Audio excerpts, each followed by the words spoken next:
here today at Crosspointe Dental Orthodontics and Sleep Solutions, and I'm going to let you introduce yourself.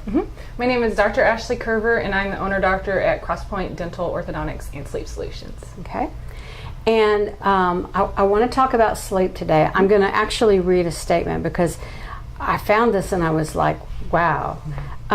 More than 50 million Americans suffer from sleep disorders, and another 20 to 30 million suffer from intermittent sleep problems, which I guess it means it's not chronic. Sure. So with that statement alone, I mean, it's safe to assume that it's an epidemic, right? Yeah. So let's start with, why is sleep important? Sure, that's a great question. So sleep, when we sleep, it actually regulates most of our hormone production. When patients don't get adequate sleep or don't get good, deep, restful sleep, it can lead to multiple health disorders down the line if it's not corrected and treated. Okay. And when you say deep sleep, I mean, how do people know? How do people know? If I just go to bed at night, I go to bed at 8 o'clock, I wake up at whatever. How do I know if I've had deep sleep, if I've had good sleep? How do I know? So when you sleep, your body is repairing itself from the day. Okay. So when you go to sleep, it's actually a repair process. Your brain is actually filtering, it's cleaning out. You are forming memories from things that you've learned during the day. You should be dreaming. So how you know if you've gotten good sleep or not is when you wake up in the morning, you should feel refreshed. You should feel ready to go, ready to take on the day. You shouldn't feel like you want to go back to sleep. You shouldn't feel like you've slept for 15 minutes. So that's how you know that you've gotten a good night's sleep. Okay. So with the stats that they're talking about, 50 million people.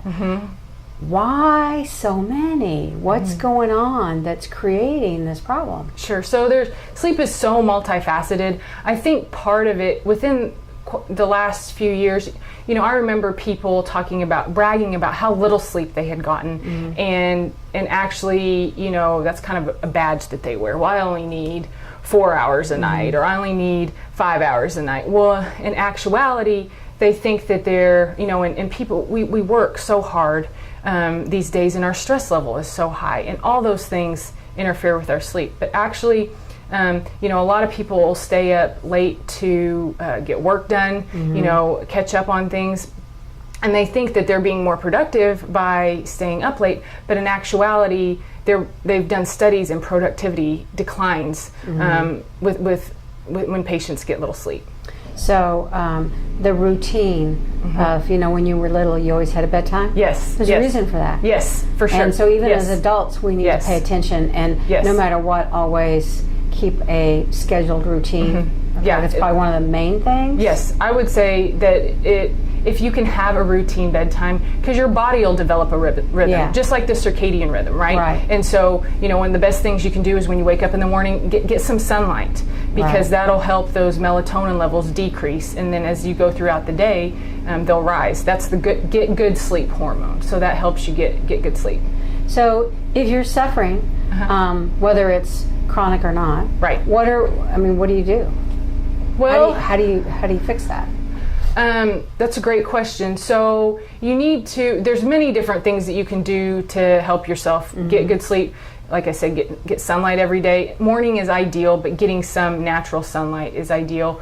You want to develop a routine, exercise regularly, try to keep your stress low, which, this day and age is really hard, right? Yeah, can you solve that problem? I can help.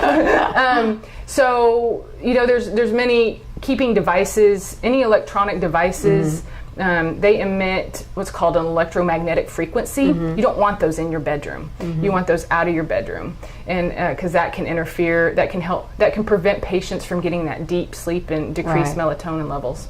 So if I attack all of the things that are related to lifestyle, and I've gone through the checklist, and I'm doing all of those things and I'm still having problems, then what?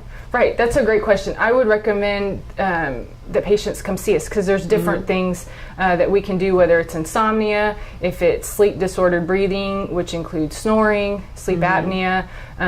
Some patients are chronically vitamin D deficient, so there's some therapy that we can do with that. So there's many different things that we can do to help patients get a better night's sleep. Okay. So again, I guess if I've tried things on my own Sure. and it's not working, then the best thing is to come to you guys and say, Sure. okay, test me, let's see what's going on, Yeah. and find what's the best solution. Yes. So there's not one solution. It's dependent upon the individual. Right, absolutely. Okay. Yeah, it's our recommendations are custom tailored to each individual. Okay. And a lot of patients will take medications to help them sleep. And it's been shown that if a patient takes a sleep medication for a lengthy amount of time, it actually decreases their longevity. So we want to try to find the root, the underlying cause of why the patient, if you need a medication, well, why do you need it? So we want to help the patient find out why they need that and see if we can help them sleep better, possibly without it. Okay. Excellent. Any final thoughts? I would say the one thing that you can do to help yourself get a better night's sleep would be to make it a priority. Okay. And you have to make yourself a priority, and so you can be that mom, so you can be the dad, so you can be who you want to be at work. If you make sleep a priority, it'll pay off by helping you live a longer and healthier life. Well, and I think, to me, the importance of it is it's detrimental to your health. It is. Overall. It is. So it's not just, I'm not sleeping good. It Yes. affects a lot of things, right? I mean, Yes. it's not just, Yes. It can, being chronically sleep deprived over time can lead to heart attack, stroke, and ultimately even death. there you go. Carrie Fisher, the famous actor, Yeah. she died of sleep apnea. Yeah. She was on that plane, and they saw her snoring, and she had episodes where she wasn't breathing, and then when the plane landed, she had a heart attack. Wow. Yeah. So a lot of people think, oh, it's just snoring, but really it can be something. It's a symptom. It could be a symptom It could of be, something. for sure. Yeah. Yeah. So we need to get it checked out. Yes, absolutely. All right. Thank you. My pleasure. Thank you.